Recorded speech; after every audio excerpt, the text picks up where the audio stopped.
Spread her cheeks before sitting on the toilet and you don't need to wipe nearly as much. Is this really working? I'm on the toilet, but the damage is already done. Spreading your cheeks always works. Always. r/AskReddit. What is the best tip you've ever gotten off Reddit?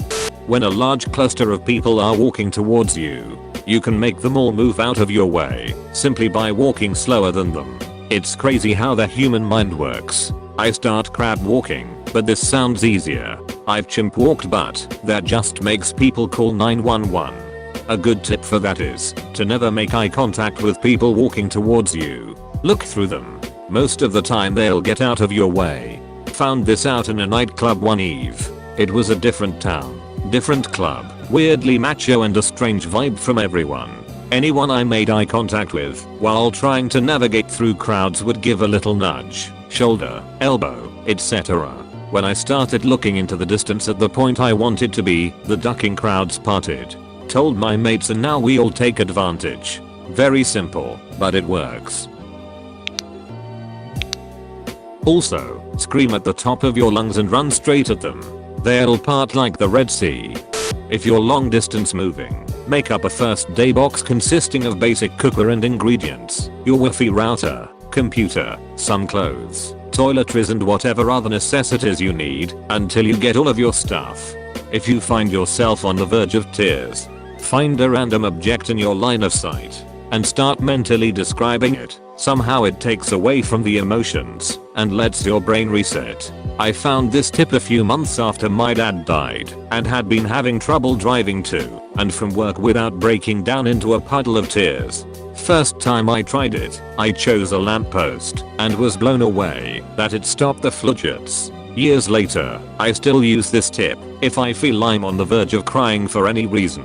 ETA, I'm so glad this might be able to help some of you all out there. It was very much a game changer for me during the grieving process. A few comments have noted that crying can be a good thing and recommend not holding back. I wholeheartedly believe in the catharsis that comes from just letting it all out.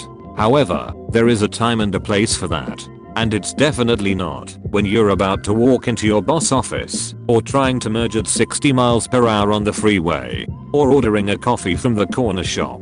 I've found that if I'm frustrated that I'm about to start crying, I'll just end up crying even bigger tears because it feels so uncontrollable. This tip can help assuage an untimely well up, get you through what you need to do right now, and release the emotions into a blubbering mess a little later. If you want to be good at something, you first have to be willing to be bad at it. Dude, sucking at something is the first step to being sorta good at something. Jake the dog. Lol. I say this to my son all the time when he tries something new and it doesn't come to him immediately. He usually laughs and keeps trying. Tensing up your hand into a tight fist can help suppress the gag reflex. I personally use it to help clean my tongue, but if you have other uses for it, no judgment. Hot dog eating competition, here I come. I was getting my teeth cleaned a few years ago and I got along really well with the hygienist I had at the time.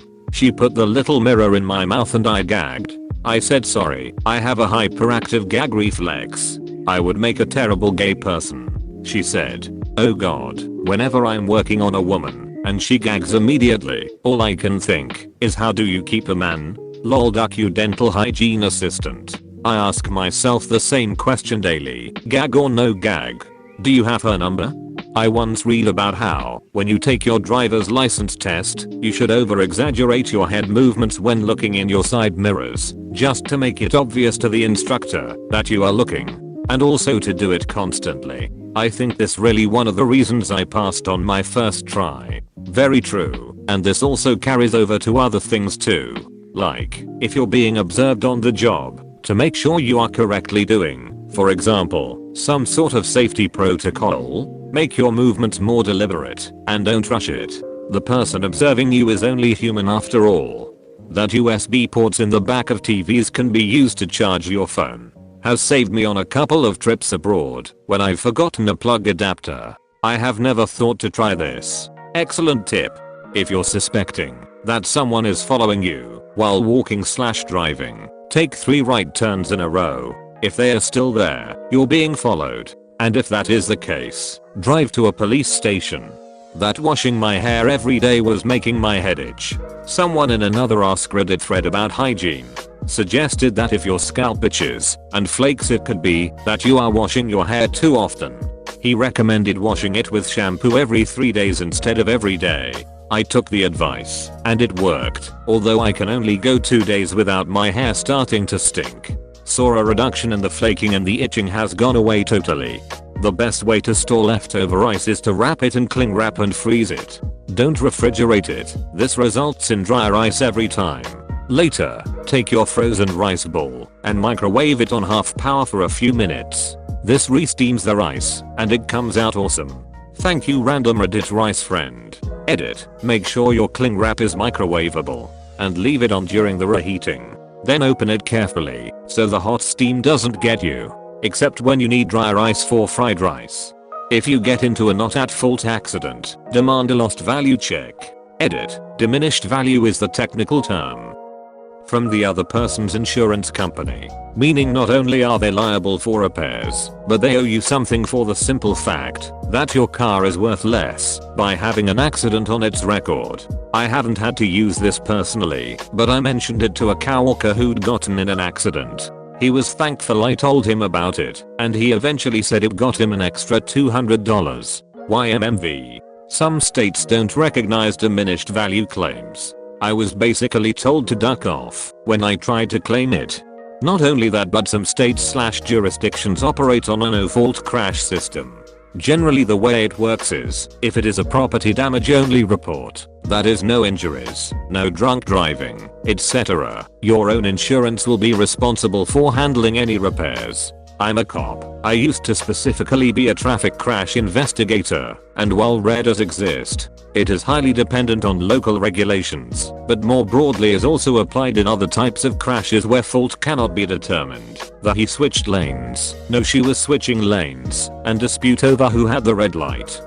You can make a boner go away quicker if you move any muscle in your body for more than 30 seconds. Using dental floss to lift up the toenail helped me get rid of an ingrown toenail that I had suffered for years. Ouch. I had one for a couple of weeks while waiting for a slot for surgery, and that was agony. 10-minute operation for the surgeon to remove a small bit of the nail root on each side. My nail is now slightly narrower and it never happened again. If you are feeling depressed and can't think of anything useful to do to get out of your funk, clean something. Achieve something constantly. Be productive for a while without the possibility of failure. Get up and moving.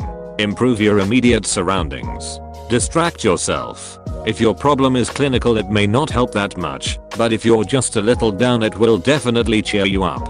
I'm a 19-year-old girl who is currently dealing with the fact that my hair is thinning rather drastically. When I realized it was weeks of just bursting into tears randomly. Then I found r/Tressless on a separate account, just so my photos are anonymous and stuff, and that subreddit has literally saved my life. It helps people who are losing hair with advice that is 100% sound in science, and it's not just rub coconut oil on your head.